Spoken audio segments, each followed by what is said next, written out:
Outside of Luke and Austin, were you able to have everybody today? We were, yeah. Jaxson was back. LeBron was in. Had a hour and a half. A lot of live play. Good practice. How are you planning on kind of tracking, monitoring, being mindful of like what you're about to ask LeBron, like the load that he's going to probably have to carry here, and I guess at a time when there isn't a lot of time, right? Like how do you still like kind of think relatively big picture of what you're trying to do with him? Like like game 5, like what you do in game 1 might matter in game 5. Or something. Oh yeah. I mean that's what we've had to do for 82 games for the last 2 years, so that's not any different. We're mindful. I mean, I do think we have other options than just having him have the ball and having to go against the set defense every single possession. We'll look to mix in different actions depending on their lineups and depending on their coverages. We spoke about this before, and even a couple days ago after the last game, just the prep for last year. I think you said not preparing the team for the physical demands early on. How did that inform, I guess, how today went, or what you guys did today? Yeah, like I said the other day, we mapped this out 10, 12 days ago.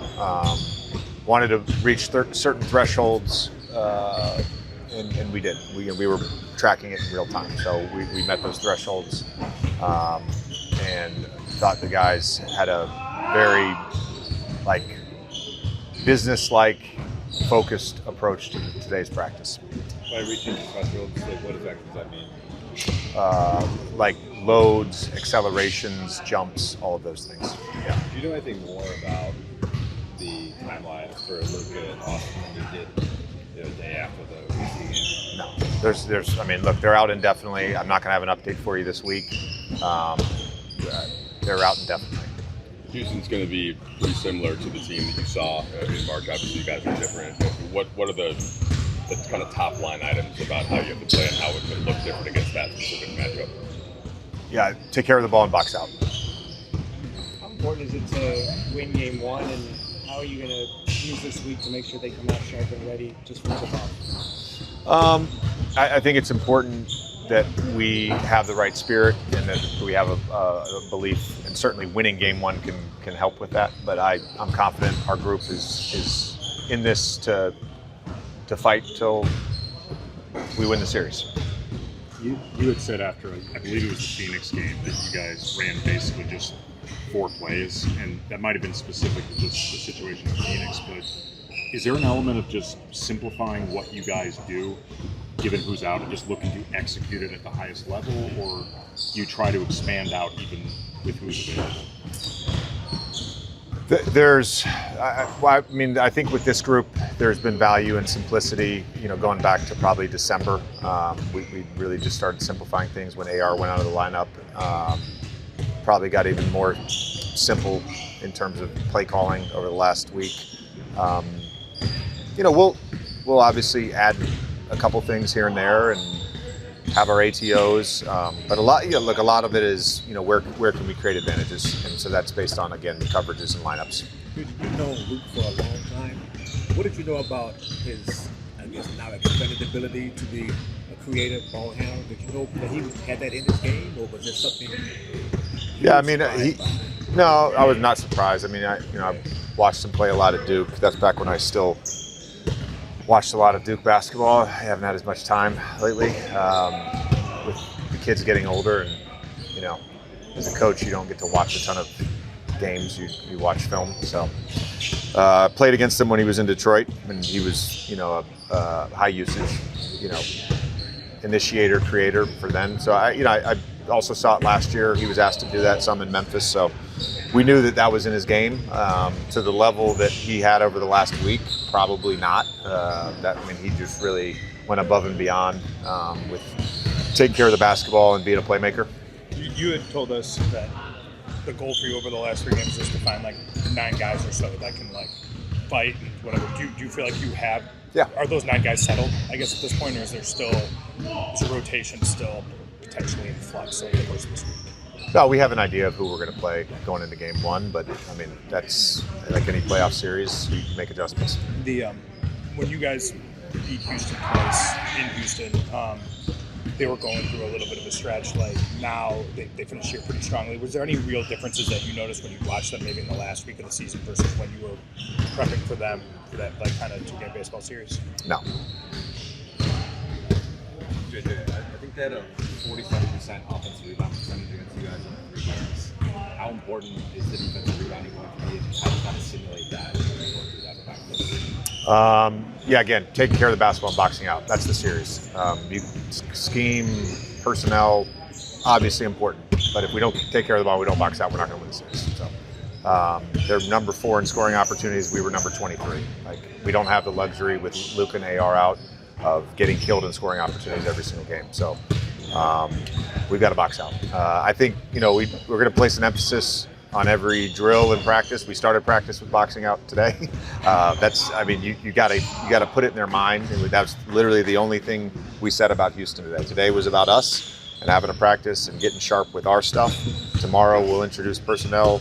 Thursday we'll do our scout like we would. Friday will be a reinforcement of that scout. Saturday we'll be good to go. The only thing we did today was box out and take care of the ball. What does your boxing out drill look like? Seriously, like what is it? Somebody firing balls at the rim, like? We do the old Michigan State one where everybody just crashes in and it's called war. No, it's. I was gonna say, right? Football pads or what? We just mix it into the shells, the shell principles, all that defense breakdown. Everything ends with a contested box out. We lost a game at Virginia Tech my junior year, and we got back to Cameron at like 4 a.m. because we drove back on a bus. And coach is like, we're gonna meet in the locker room, and it was like a 2-hour meeting. We had this like kind of non-verbal thing with Daniel Ewing. Daniel could kind of make himself cry on command, so whenever we felt like a meeting was running long, we'd kind of give Daniel that. And so then he would start talking, he'd start crying, the meeting would end. So we finally got out of there at 6 a.m. So we had like a 4 o'clock practice the next day, getting ready for Wake Forest. And we walk in and coach writes down 4 walk-ons names on the board. It's Ross, Patrick Williamson, Patrick Johnson, Reggie Love. And then he says, I don't know who the 5th starter is going to be, but these 4 guys are going to start against Wake. Now, mind you, Wake had Chris Paul, their top 10 team in the country. And so we go out, and coach goes up to the bleachers. He's like, I'm just going to watch. I'm an impartial observer. And we literally did the war box out drill for like an hour. And then he walks down, and he's like, all right, JJ's the 5th starter. That was it. That was the game. I know about those box outs. I know what I was gonna say. Like I don't know. Like I know about those box outs. Funny rim. There's like the old. We're trying not to get guys hurt. We're trying not to get guys hurt. How'd the game go, and how did you rebound? I don't remember how I rebounded. I probably had 2, but I had 38 and we won. So. Did you do the old standing gun lead with the elbow pads and knee pads? No. Anything else? All right. 82 games. You're about to play even more. What does it take mentally to be able to do that? Just kind of like the mindset of going out there and knowing that, like, just making sure that I'm, preparing myself as best as I can to be able to play every game, and just having a mindset of, playing through, little things if they come up. But I feel like it's mostly a mindset of just knowing that I'm going to play every game. Probably going to guard KD at some points this series. How excited are you for that challenge? Yeah, I always, take those challenges with pride, and obviously guarded him in the matchups that we've had previously. He's, one of the greatest scorers ever, so it'll be very exciting for me to, take that challenge. You talked before about how, like, before in your career you weren't really considered like a big defensive player. So what does it mean for you to, at this point in your career, have that responsibility of guarding someone like him? Yeah, I mean, it's just something I've worked at, for a good amount of time now, and I feel like now I've earned some respect to be able to go out there and defend, and earn the trust of the coaches and the players to be able to go out there and guard the best guys. So it was just a lot of work that was put in for this to happen. A few of you guys referred to the idea of physicality that Houston brings the other night. Like, what is it going to take to out-physical them on the floor?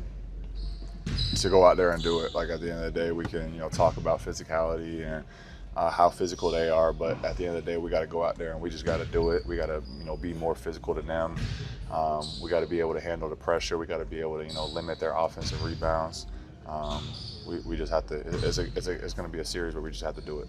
Luke's obviously taken on more of a ball-handed playmaking role recently. Just what have you learned, playing alongside him, as far as getting to your spots and stuff? Yeah, I feel like I've been knowing Luke can play like this since we were in Memphis, and I mean, like, I feel like everyone, you know, might view him as like strictly a three-point shooter, but I mean, he's got so many assets to his game.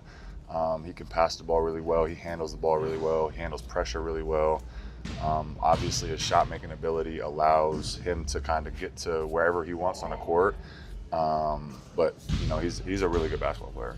What's the process been like for you personally to kind of forget about what you had and just focus on what you are now? You know, obviously, for 6 weeks you guys went over basketball. You don't have two of those guys who are part of that.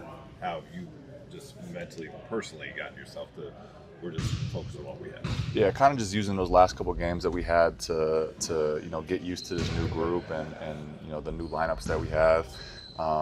To be honest, like, I feel like my role for me personally is pretty similar to you know, what it's been when we were healthy, as far as, you know, just being the, you know, energy defender, crashing, you know, shooting threes when I get the looks.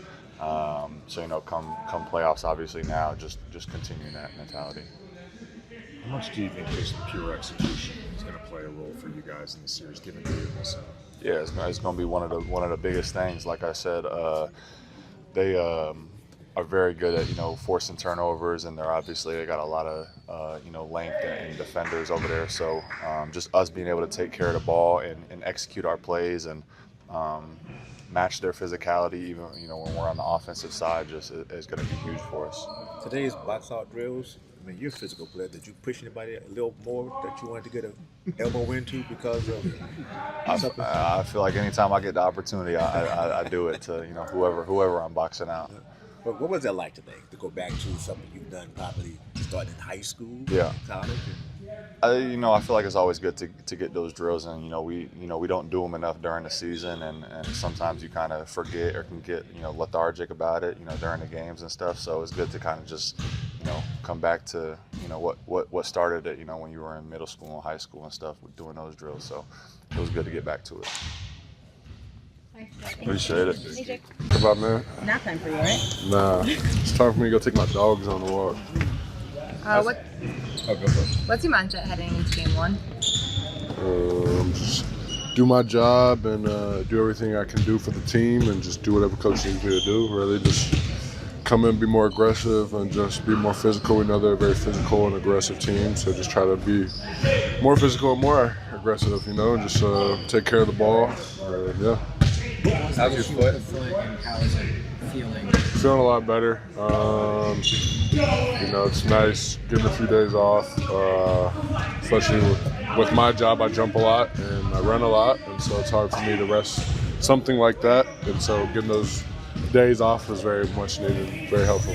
Was there something specific that happened, or is it accumulation of just a little bit of accumulation over the years? You know, 7 years of jumping around the NBA, 7 foot. Feet aren't going to be the best. Today's drills about boxing out, getting rebounds, take you back to being in high school, back to college. I mean, what is it? Definitely college, for sure. Them college days with them Texas bigs, you know, coach just stowed off the back where you got to go smack somebody. But no, I mean, obviously we weren't trying to murder each other on the boards, but definitely practicing that stuff. I mean, Houston's, I think, one of the best offensive rebounding teams in like the past 20 years or something. So just making sure we're ready for that, and yeah. How do you think your guys' big men core will be a factor in this series? I think it'll be a big factor. I know I'm ready. I know DA's ready, and we're just going to stay ready and do our jobs, and just come locked in and do whatever coach and the team needs us to do.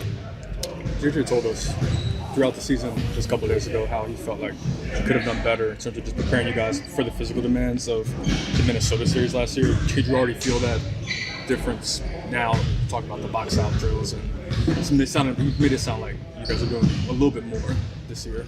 Yeah. I feel like, I don't even really want to talk about the Minnesota series last year. Cool. Do you look at this series on tape and see where you can make an impact? Yeah, for sure. Where is that? Just with my energy. I know I can impact the game with my energy, just running, getting rebounds, boxing guys out. I mean, especially like Clint and their bigs and stuff. I know they be on the glass heavy, so just making sure I keep them off and just doing whatever the team needs me to do. Marcus said that the Rockets have two heads of the snake, and Sengun and KD. Do you look at Sengun as a guy that you can kind of eliminate you and NBA? Oh yeah, Sengun's a great player. He's been developing great over the past few years. This season was his best season yet. I mean, obviously we saw that he was an all-star. And so yeah, just really locking in on him and his game and just being prepared. Had you been concerned at all leading up to this point that you might not be able to play in this series, or was it more just about resting? I don't know. I was going to play no matter what. I wasn't worried about that.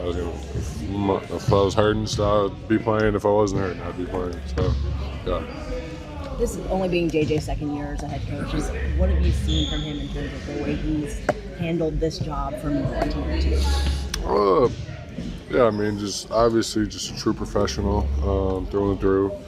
I mean, I saw him I was a teammate with him, so I saw him in that type of way, and then now I've seen him as a head coach. It's just been awesome watching these past 2 years and just getting to play for him. I mean, obviously, he's one of the best coaches, I think. I've played for sure. I love playing for him, and yeah, just been loving how it's been going. What makes you say that he's one of the best coaches you've played for?